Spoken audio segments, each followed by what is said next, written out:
Hey guys, welcome to some more Broken Arrow, but you know what, Christmas is tomorrow, and before I get started, I just do want to wish everyone a very happy Christmas, and basically a great day, great time with your families, etc, and of course, keep breaking those arrows.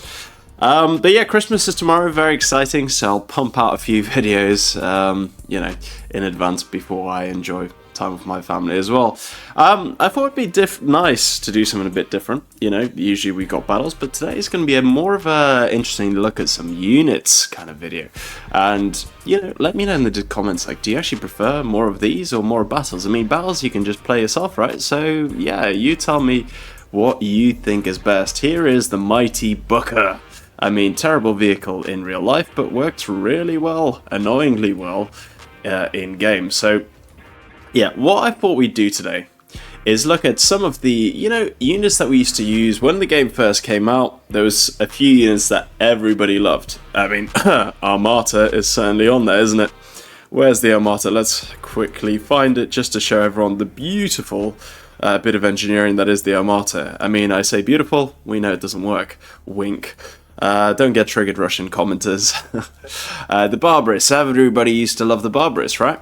But anyway, what we want to do is look at these magical, amazing, potentially OP units, talk about how they were at the start of the launch, and see how effective they are to this day. I'm not really sure what the best format to go with, but I think with both nations, we start with the Recon tab and basically work our way up through there. I mean, this is basically, I suppose, like a deck discussion sort of video where you look at units and stuff like that. I am going to get very sidetracked throughout all of this, so do bear with me. I also want to take this opportunity to say a massive thank you to the guys who have been supporting me from Patreon. This channel's been going for like 6 months or so. And you know what? You guys have been great. You really do give me some motivation to keep going. I mean, 6 months is a long time to do a bit of a side hustle, which is what this is for me. I do still work full-time in the... Well, I've got a lot of leave, but I still work full-time in the military. So, yeah, it is really nice to have the guys on Discord who support me and the guys who support me monetarily as well. I really do appreciate it. Thank you so much. Yeah. Hope you all have good Christmases, but I hope everyone has a good Christmas. Anyway, let's look at PDSS. I think people used to love these guys, right? Just because they're the only amphibious infantry unit in the game, and also what a fucking cool logo. I haven't seen these on the battlefield in a very long time, which is pretty funny to sort of think about. I mean, these rifles are fine, these underbarrels are fine, they're just fine. The biggest problem for them is obviously the lack of a laser designator, so whilst it's a good, optics squad, it's just not good enough anymore. People would rather use the BRDM, which can also swim and has, the upgraded optic. Oh, wait, that's not 2,400. This guy's at 2,400 optics, for basically a much cheaper price. That's the thing. People have come to realize that snipers are just really expensive these days for just a laser designator, when you can have a much cheaper units, again, like this guy with upgraded sensors, with much more vision, do a similar job. Now, obviously, snipers are still super critical for getting into the back lines, and that 3 stealth does come in super handy.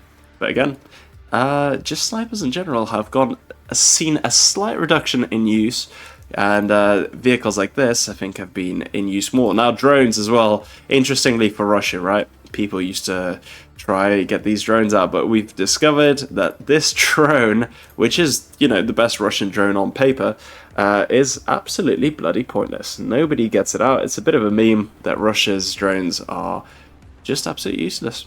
Yeah, so there we go. What other units can we discuss? I'll tell you one thing that I've been loving a lot more. Spetsnaz VMF. Absolutely unreal. Fantastic against infantry. It's a 6-man squad, but it can rip a lot of infantry units apart. And, well, nobody should use it in the double 50 cal configuration, but if you're going to use it, use 2 of them. Then you get 450s firing like a little machine gun, which is a sensational amount of firepower. You still keep your laser, and your smoke, etc. But let's be honest, most people use them in the assault mode. Still get a laser with that, which is really good. So it's just an amazing frontline infantry unit. Again, kind of helping to the fact that nobody uses PDSS anymore. It's a very capable unit. 2.5 staff is still very respectable. On the America side, which I think most of my fan base prefers to play as America, which is, fair enough. I like to play both countries, but hey, there we go. Things like this Wally, right? Even though obviously usually he'd have, you can have him in the tow configuration. It's just really cool. 2400 laser, which, by the way, a beefier, longer range laser, is very important. In terms of stuff like the Sentinel, I have seen a reduced use of it, but only because I see less people use Special Forces. The Guardian move that happened in the update 1.8, if I remember correctly, really saw Special Forces get used a bit less. Because, let's be honest, before the update, everyone was armored Special Forces, right? Which is all well and good, but it is a bit repetitive. So with the rejig and a few units moving here and there, I really have seen a reduction in the sense of, although obviously anyone who plays Special Forces should absolutely have 2 of these and keep bringing them out the whole game. It really helps your team out. So pro tip from Lima, use this as much as you can. Use it and abuse it. It is an OP unit, and yeah, it's amazing. Do use it. RRC, very honorable mention to these guys because honestly, one of the best underrated overall squads. I'm not sure if they're underrated, actually, to be fair, but long range standoff, they're great. Close quarters, they're great too. And I think even better because these HK, Heckler and Koch, lol, assault rifles are great. 2 machine guns suppressed, do a lot of damage. Yeah, there's just a lot going on. You know what, Cav Scouts, I used to hate these. I used to absolutely hate these, and I remember that quite clearly. Because the Javelins were not as good as they are now. Again, with Javelins being upgraded to terminal guidance, with terminal guidance being upgraded to work properly, I should say, I've actually had a lot of fun using these guys now. And you think there was a video I released not too long ago where, I just threw these guys up in a stealthy position, just to see how far I could get these guys. And 3 Javelins killed, 2 Tornadoes, and 1 S350, I think. So 3 shots, 3 kills, all luck, no skills.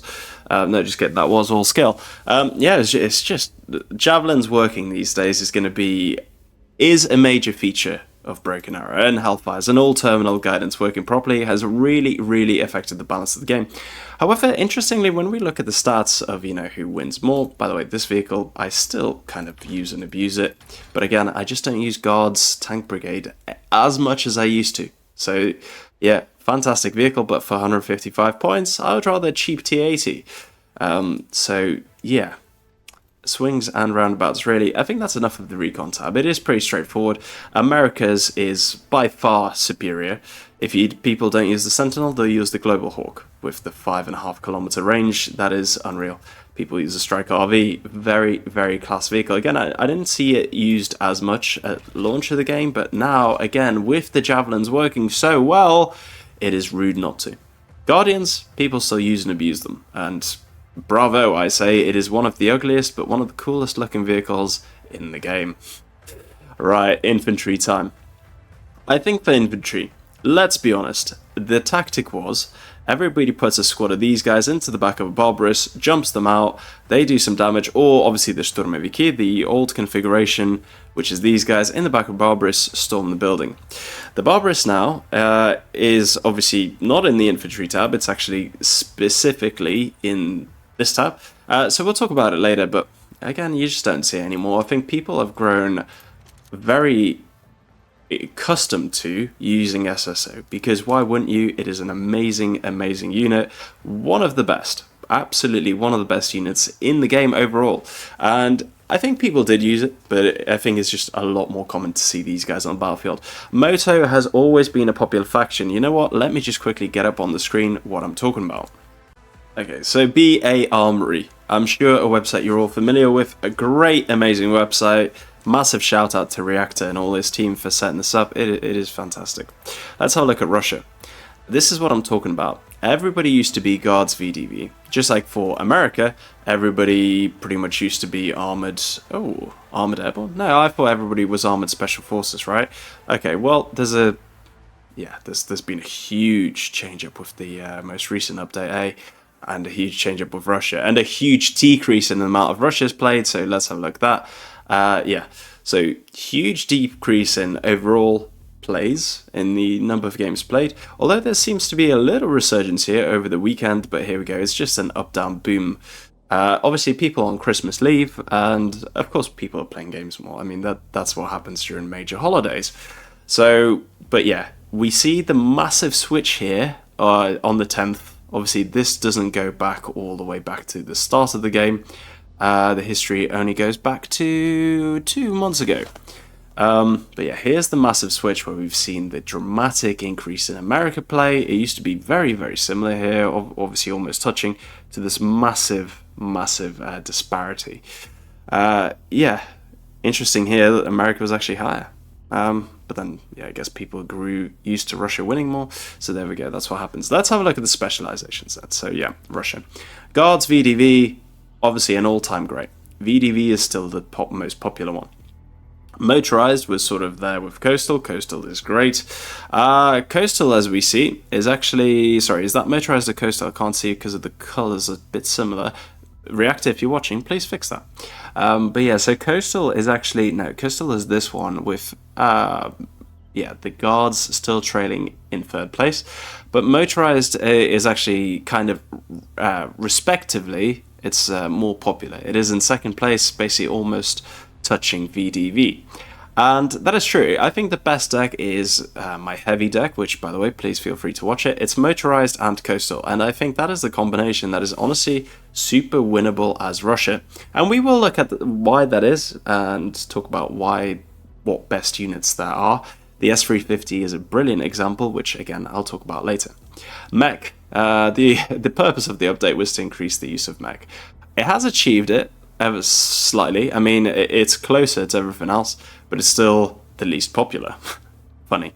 Coastal, I can't believe Coastal is actually almost the least popular because it is one of the best. People don't realize that, which is possibly why Russia's winning a lot less. Yeah, let's just have a look at the win rates. Yeah, there we go. I mean, it's still massive, isn't it? I mean, what we do want is 50-50, right? We do want, with the elo balancing, for games to be fair and for the game to be balanced. They're not releasing an update on balance, which is really, really frustrating. Sorry, I am just rambling here a little bit, but I hope you enjoy what I have to say. America, fuck yeah.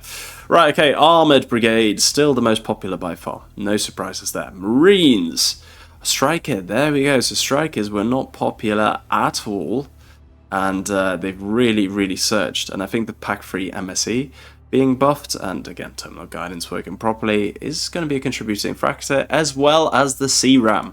So let's have a look at those units from America. So, yeah, sorry, kind of an not the best order. Let's have a look at Striker.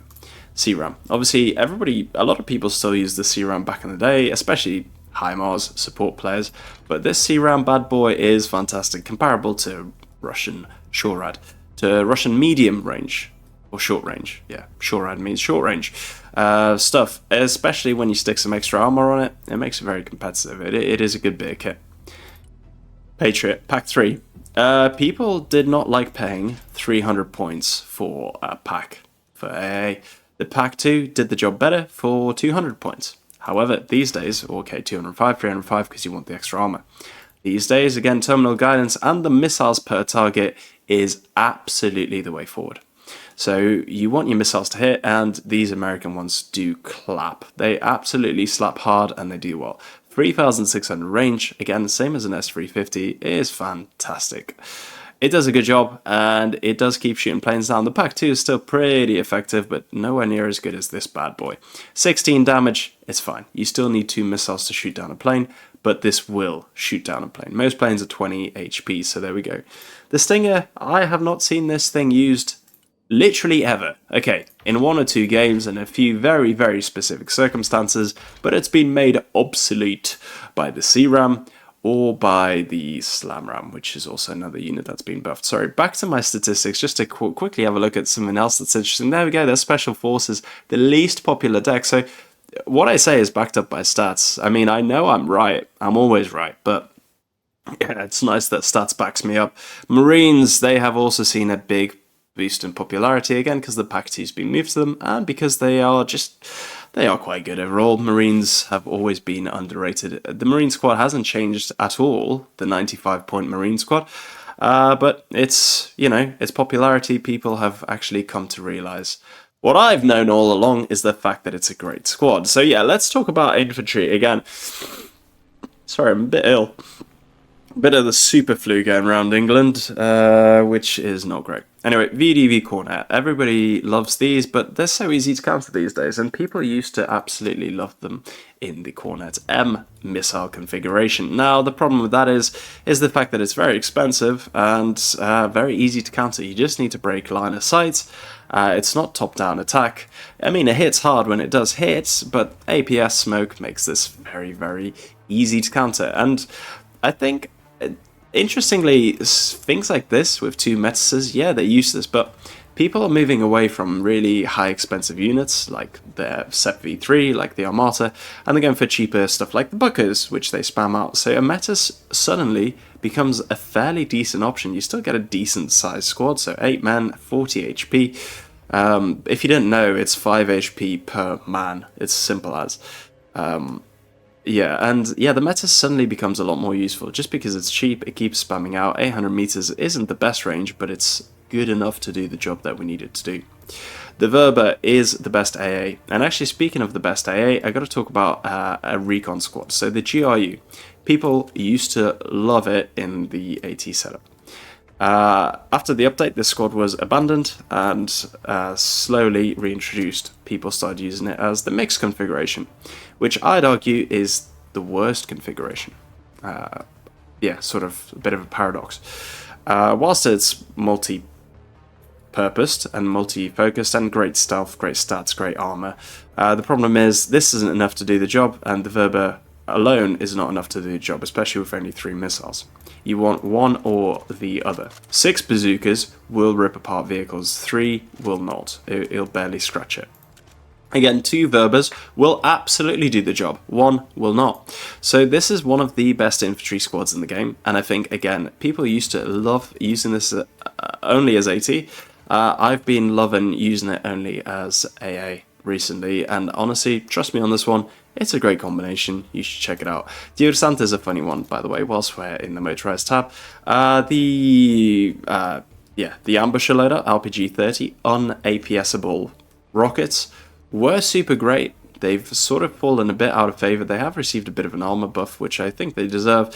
I think this will work against, Bookers and stuff like that pretty effectively, in all fairness.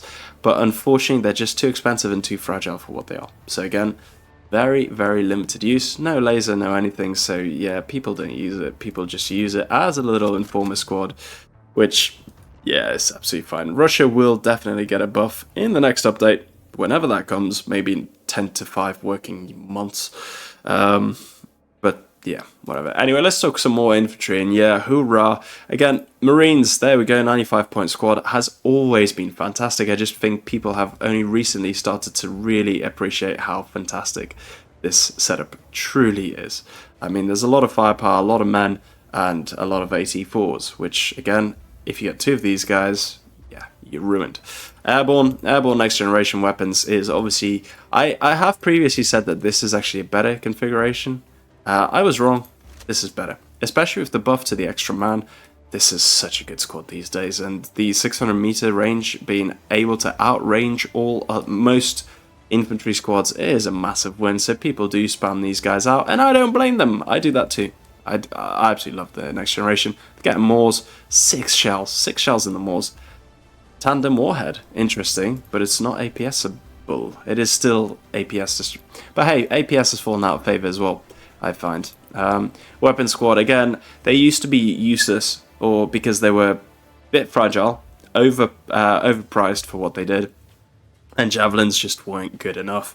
Now that the javelins are amazing, this is an absolute must. You put these 2 together, and it's just an unbelievably great combination. You field these guys with strikers. In a helmet, you can get 2 airborne, 1 weapon squad. Unbelievable, like orgasmic amount of firepower. Mech Rifleman used to be really popular because you'd get these guys as 2 squads in 1 AMPV, jump out, you get 8 bazookas. But again, it's fallen out of favor because they are so fragile with their 6 armor. Troopers, same story for the Javelin. Much more popular now because of the Javelin's working. Ranger Raws. I use them these days in just the Raws configuration because it's much cheaper, obviously, and this doesn't give you much benefit. So yeah, I use them as this. Still used, but not as much because again, the Airborne just does the same job better. Mark 47s, they have always been underappreciated and will continue to be so because I've not seen an increased use in them, but they are just phenomenal. They destroy helicopters, guys. One squad will rip apart any Russian helicopter and you can stop complaining about your Stingers missing. Use these instead. Again, Special Forces have been used less in general, but they're so good.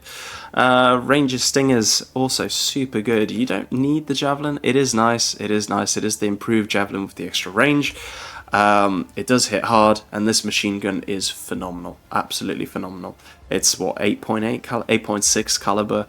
Big boy machine gun. I mean, look at it. It's bloody huge, as Trump likes to say. In terms of other OP units, Delta Force has not been changed. It's actually been made cheaper. People used to... It was 100 points for close quarters and 120 for standoff. Now they're the same price, and which is good for people who loved standoff and not so good for people who used close quarters. But the days of using designated CQB squads has gone to engineers, and the engineers, either these guys, or is that the only two options? Christ, yeah, okay, well, yeah, if you're going to use CQB force, you just use pararescue or the smaller recon teams like Khan that can do CQB roll really, really well. So you don't need the designated flashbangs. Pararescue also does the job super, super well. This has not been in use. This has been in use slightly. The overfly isn't the best improvement in the world, but you do get the extra armor, which is pretty cool. Isn't that much to talk about? I saw these used a lot in the open beta. Beta. What am I talking about? I don't know. I saw these used a lot in the open beta, and I think nobody uses them anymore. He's got ski goggles on. What a cool guy. No skis, though. And Children of Videte, everybody used to use them in this configuration, myself included, but this is absolutely the way forward. And the main reason for that is you do lose the machine guns and the longer range capability, but for a squad that keeps 10 health and gets a bazooka, a very decent bazooka that can still damage vehicles pretty well. The 7 AK rifles, they're just these are fantastic. If you've ever seen a video on them on Forgotten Weapons, by the way, you'll realize that the magazine is actually slightly off center. It's, I think in the game it's just directly vertical, but it's actually at an angle, which makes it a really cool weapon in itself. And it's got the most complicated mechanism in the world to shoot 2 rounds before it cycles, which is crazy. Who would have thought that Russia has such technology? But anyway, these weapons are super duper cool. Maybe there is a slight angle. I don't think the game's actually put it in. No, it hasn't. It's a direct down magazine, whereas it should be at a slight angle this way. Yeah, super cool weapon, but super expensive, which is why only special units use it. AGS-30, I still use these guys, and double Iglas, again, I see them rarely. Enough about those. Let's talk about vehicles. Now, straight off the bat, BMD2s have been super duper popular.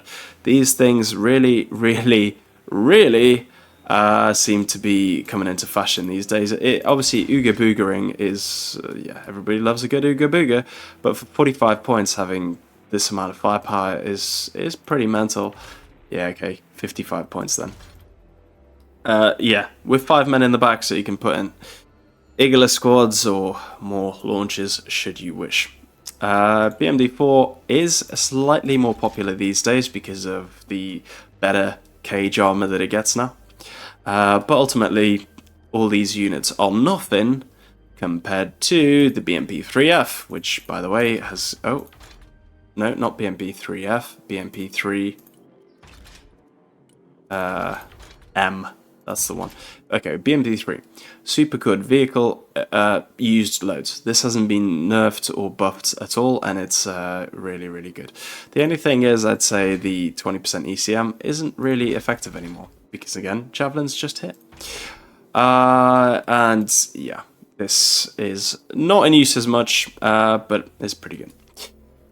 Another thing that people really used to overlook, but I want to see more of, is people using these. what's better, a Booker's or this thing? This. It's also cheaper.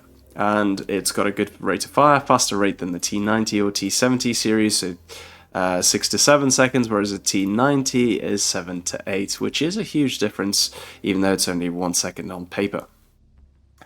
Yeah, great vehicle. Again, look at the price tag, 155 points. That is a lot of firepower and a lot of armor for 55 points. Remember that you've also got a lot of range in tanks. So spam these bad boys out. I beg you, they will do the job. They do a really good job. Obviously, when they face a tank, more cannons is better. So you are going to be dependent on a lot of these to kill the very beefy Abrams. And again, they're not very survivable, so 2 hits and dead. Obviously, a Hellfire is 15 damage, so once you get hit once, smoke and retreat. But if you keep doing that, you can modernize it. I don't recommend it, actually. It works just fine in the super cheap, dirt cheap configuration. Upgrading it doesn't really give you that much benefit. Yeah, just honestly, guys, please trust me. If you're going to use one main battle tank, use this guy.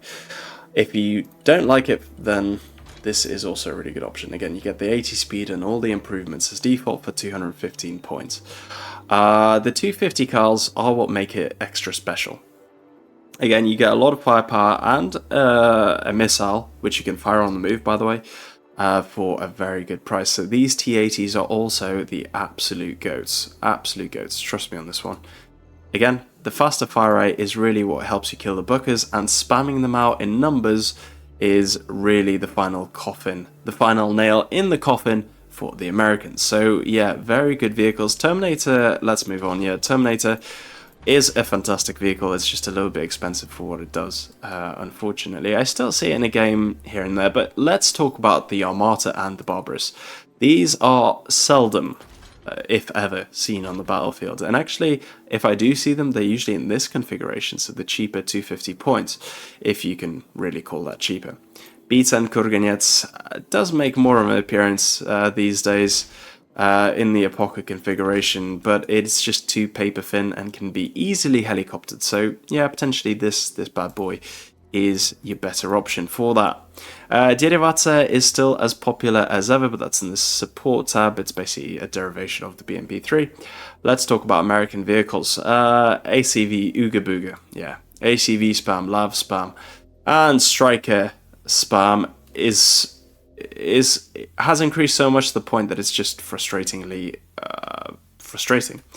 The problem is it's got really good health, so 1 ATGM, so a hit from a VDV cornet, won't kill it, and it needs 2 hits, but obviously 2 missiles do fire, it'll smoke for the second one, and yeah, that's it. And then by that point, it's moved past the line of sight, and it's just frustrating. It's the same with the Strikers, and essentially you kind of want them to stay still in order to be able to hit them. Now, the Bookers is a thing that has always been popular, but I think I've seen it more popular, especially because Russia uses less tanks these days. So with Russia using less tanks, it means that actually it becomes easier for America. So a tank is better than no tank, right? And when Russia uses no tanks, you get the cheap, mobile, nifty, fast-firing 50mm gun tank. And it annoys me. I'm not the biggest fan of these tactics. I wish tanks were tanks, and you know. But that's how the game's turning out to be these days. I actually really like Sheridans, and you know what I love even more is NoobTube M60s. These things are so cool. This is the Combat Engineering Vehicle, CEV. So yeah, the engineers love a NoobTube to destroy fortified positions, a bit like the Churchill Avray, throwback to that. And yeah, people use these a lot. The TOW and things that fire the TOW aren't as popular because obviously the Javelin stuff hits way harder. Again, Strikers are really good for this. Stick a Javelin on them for 80 points. That is a cheap, very good improved Javelin. And you got 4 shells. It's very, very good. Again, it's also so cheap that when you want to just throw one of these vehicles away, I mean, what I mean by that is just throw it into the back line, see what damage you can do. This becomes a fun bloody-tastic option for that. Similarly, I think an underused vehicle, which is actually in the Recon tab, is this guy. Perfect throwaway vehicle. You stick this into Russia's backline, 12 damage, so it can one-shot a lot of support vehicles. You're going to have a lot of fun with it. 55 points. You don't care if it dies, do you, for 55 points? Stick into the back line, kill some troops. Absolutely. Obviously, fast, mobile, yeah. Highly recommend it. Same with the Lav, to be honest. It just works great. But anyway, support. Now, from the Russia side, the peak support vehicle used to be... Where's the Ante? Here she is. Whoa, big. This used to be the peak for me. 4,500 meter range, no radar. It still works okay. But again, you need terminal guidance is king these days. Again, obviously you'd have to get 2 of these guys out. Only 2 missiles is a bit of a bummer. This thing gives you more, but it's more expensive. So yeah, keep it in this configuration, and it used to work really damn well. But for some reason, these days terminal guidance is king. So S350 comes into play here. The S350, you do want to upgrade it, because then you get the extra range. Now, interestingly, the S350 by default, by the way, can fire multi-targets and 2 missiles per target. So if you want to get it a bit cheaper, and essentially a slightly of worse missile, but the difference is negligible, get 2 of these guys and put them closest to the front line. They work an absolute treat. Alternatively, what else is a good option is get 1 of these for the 300 points and 1 of these for the 250 points and put them together. Kind of works, kind of doesn't. I think genuinely these days you're better off just getting 2 of these guys, S350s, with the cheaper setting. Just keep them on move fire, so the attack move order, and watch them shoot a lot of aircraft down. Again, overkill mechanic is one of the biggest problems in the game, where you've got the equipment to shoot down all the American spam of C-17s, F-16s. You've got the ability to shoot it down, but you have to micro it hard, otherwise they'll be like, oh no, we can't shoot it because overkill, whatever. Really, really irritating. So these things work a treat. They work an absolute treat, in my opinion. I might try and build a deck with coastal guards, just for kicks. Yeah, I'm not sure. These got used and abused. They have been nerfed, so people use them less. Coalitions are still fairly less often seeing because, again, guards are less in use. VDV doesn't have much support. Kamazes are just Kamazes, they're fine. Smirchers have seen increased use, and again, because of the guided potential, they can do a lot of damage to a large part of the map, especially when you get 2, 3, or 4 of them together, especially in the early game as well if the enemy team has really good recon. Very painful to deal with. Very great range too. Right, what else can we talk about? Atochkas, nobody uses them, which is a shame. Iskanders, now this is something we definitely can talk about. These got spammed and abused, and I hate cruise missile spam. I hate it for Russia, I hate it for America. It's really annoying, please don't do it. Yeah, the thing is, with Iskanders, the missiles are so easy. America can set up a good AA net where it just has permanent radar on, and Seed can't get through no matter what you do. There is not much Russia can do about it. Now, unless you have a really, really good coordinated team with cruise missile Seed, good, fantastic coordination at the mid-level tiers, which is where I am with my 2000 whatever. Oh, they fixed the animation, cool. With my ELO level, teams don't usually tend to be that shit hot coordinated. We're talking about 2,500 upwards sort of level there. So yeah, cruise missiles used to be, you spawn these guys in, fire your cruise missiles, spawn them out, or 8 cruise missiles in total. Just doesn't work anymore. Tunguska, great as ever, fantastic vehicle. Let's talk about America. We've already discussed that the Pack 2 is just not as good as it used to be, but by the way, 2 missiles for 120 points is a lot of firepower. I mean, yeah, damn that's cheap. Cool, Paladins, Iron Thunders, rather, still as prevalent as ever. I think MLRS, etc. still gets used. Armored is still the most popular, so there we go. Slam Ram, a unit that has been improved with the fact that AIM 120s can shoot helicopters now, which is also really, really irritating, because planes can't use AIM 120s or AMRAMs to shoot helis, but this vehicle can. That is stupid. That is very, very stupid. I hate the... A weapon is a weapon, a bullet is a bullet. They shouldn't nerf the stats or like its abilities just because it's on a different truck. That's really irritating. Excuse me, winter has come.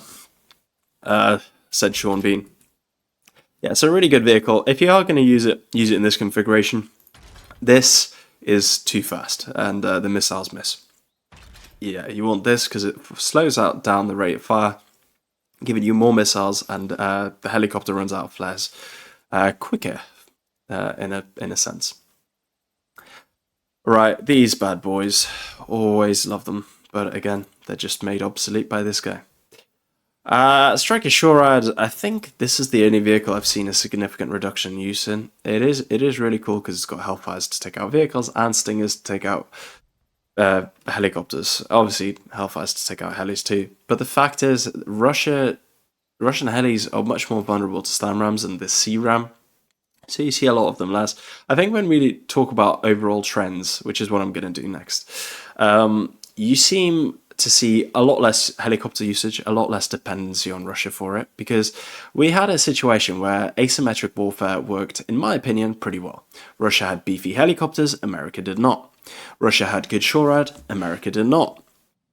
America had always had very strong infantry, and you know what, and the vehicles I think are overall better, but nowadays American helicopters are just as good. The Apaches, especially with their, again, terminal guidance working great, are amazing. So they're very good helis these days. With the American SHORAD being very good, Russia's lost that advantage too. So Russia had the heli advantage, and America's always had the air advantage, which is what we'll talk about next, actually. But the asymmetry's gone, right? America still's got the air advantage and the drone advantage. Russia has lost its heli advantage. So the asymmetry is gone. We're now in a position where America has a clear advantage on that front, which is frustrating. It doesn't make sense. The only way to use helicopters as Russia these days is for the Ooga Booga helicopter rushes that, you know, I love to do. As any regular viewers of my channel know, I do love them. Lima missiles, not that effective. Every American unit has APS and smoke, so they're great, but it's not worth the price. And again, the helicopter advantage is gone, so this thing will get shot down just as easily as the Apache. So, okay, a little bit harder, but it's still the same sort of thing, where Slam Rams, etc. will dominate these. America also dominates the sky, so a fighter will get it again, and that's a lot of points to lose for just some Lima missiles. I think for many Russian mains, this is a sore point, and I agree. I do think it's ridiculous. This is how I run my helis these days. Yeah, 185 points, try and take out a Patriot or two and some RT, and you're golden. Yeah. American helicopters obviously have been rejigged. The airborne tab has received this, which has been removed from the Special Forces. The DAP these days is one of my favourite helicopters. Stick some Hellfires on that. Yeah, 195 points. That is a lot of firepower. Really, really great vehicle. 25% ECM. Don't laugh at that. Comanches, yeah, overpowered with its ridiculous amount of stealth, but, you know, you talk about fairy tale units, again, not to be bitter, but the T-14 is actually real. We've seen it. The Comanche has only ever been a prototype. Yeah, neither are battle-tested, of course, but, yeah, well, there's sort of my thoughts on that in a nutshell. It is ridiculous. It is more of a unicorn than the T-14, that's for sure. It was discontinued in 2004. Whereas the Armata is obviously at least still in production. So, yeah, Silent Hawk I do love. Again, another fairy tale unit. Doesn't exist on paper. 14 men in the back of it, in that space. I don't know. There's 7 seats, and if you sit on the things with the doors open, it loses its stuff. So, yeah, no chance. I guess there's more seats in there, but I don't know if you guys, I mean, military people have definitely been in the back of a helicopter at least once in their life, right? But for those who haven't been in the back of a heli, the space is tiny. It is so unbelievably tight in the back of these things. These chairs are not proper sized chairs. They're literally like a mini stool. Even in the back of a Chinny, if we look here, this is so unbelievably tight. It's like, to get vehicles in, you need to pull all these seats up. It is so tight, I can't stand up straight. Neither can these door gunners. I'm 6'2". I can't stand up straight in a helmet in the back of a Chinny. It is way too It's unbelievably crammed. It's way more crammed than you expect, which is kind of crazy. Anyway, ranting over. Let's talk about air power. Now, I think Russia players used to love the Su-34, right? It is an amazing unit. It is the best looking plane in the world, in my opinion. Maybe with the SR-71 Blackbird being a close joint first for me. I do love planes. I'm not an AV geek as such, but I like planes. They're beautiful. Su-57 used to be a good air superiority fighter. Nobody really uses it anymore. The fact is that the Su-35 is unbelievable at doing the long-range, cheap fighter role. These missiles are what you need. The R-37s, and they fire 9 kilometers. So Russia these days absolutely must, in a 5-stack, always have a fighter up. It takes a lot of coordination, but it is essential. It's the only way you're going to win. And the Su-35 is literally the perfect guy for the job, because he'll stay far enough back to stay out of range of American AA, and he'll outrange a lot of fighters. So yeah, just keep those missiles firing, keep these guys on constant combat air patrol. That's what you need them for. Cheap versions are the Su-33, which is also super cheap when you downgrade it. Su-27 is super cheap and keeps obviously that really good vision, which is what you need. Especially for spotting things like the F-35 and the F-22, which obviously have really good stealth. And the Sentinels, of course, the biggest bane of any Russian player's life. In terms of air power, I've seen a huge increase in use of F-16s, as we mentioned earlier. Strike Eagles and stuff are still as prevalent as ever. Harriers, less use, but they're still fun to throw in. But everybody knows that F-18s are absolutely wank in the game. They're so terrible. I don't use them. They're just absolutely terrible. I think it's a really cool plane. I really love it. Obviously, Maverick loves it too, but it's just not used. Cruise missiles for Russia, again, used to be spammed to hell with the Tu-142, Tu-160. I think, in all honesty, the guys on my Discord and my server were really bad overall at shooting down planes. So, yeah, these guys survive way more than they should these days, but nowhere near as much as they used to. I think, in all honesty, the best plane in the game for Russia these days is the Su-24. My favorite configuration is 6 clusters and 3 firebombs. I'm not going to do it, but 6 clusters and 3 firebombs is essential. These are cheap, 10% ECM by default. Does a lot of damage, can kill a lot of armor, and can damage a lot of armor, which you really do need. You are dependent for that, as Russia, I find, these days. Pretty essential. So yeah, really, really fantastic plane. It's basically an Su-34, but the predecessor of the Su-34, and it does the job better. Also, swept wings are an absolute tick in the box for me. I think that's super cool. Don't really see them. I missed the Tornado, the FGR-4 Tornado, mighty Tornado. America does have swept wings, but only in the Lancer, I think, right? Correct me if I'm wrong. Does anyone else have swept wings in the American tech tree? No, bring out the F-14 Tomcat. They should have done that. It is in the game, but it's hidden. So yeah, get the Tomcat out. We'll get a full Top Gun simulator with the F-18 here as well. But that's pretty much it from me. The only other thing that used to be used and abused was this with the 3 cruise missiles, which were basically almost uninterceptable. Now, they're super easy to intercept, and they are pathetic, to be honest. So, this has seen a massive reduction in use, which is, I think, a reason that Coastal is used less, but that's not why I use Coastal. Coastal is great for many other reasons, apart from, well, the air tab. The Yak-38's always been a cool plane, never in real use though. So yeah, this is an overall look. I think VDV gets used less, which is why we see less of these units in general as well. But there we go, that's the quick overview of all the units. All the units that used to be OP, all the units that still are OP, and stuff like that. Sorry, it did turn into more of a... I'll just show you my decks quickly. This heavy deck is what I'm talking about. It is my favorite as Russia at the minute, because you get really good Moto Coastal stuff. As America, again, just because of the Javelins and Airborne, I think, look, 7 Airborne squads there, 4 Javelin squads, which is what you can have. It's just too easy to play in as America. I don't struggle. I find that nowadays, it used to be with Russia, it was sort of on easy mode where you play and relax. Now it's definitely the case for America, where you just don't have to sweat as hard to achieve the same results.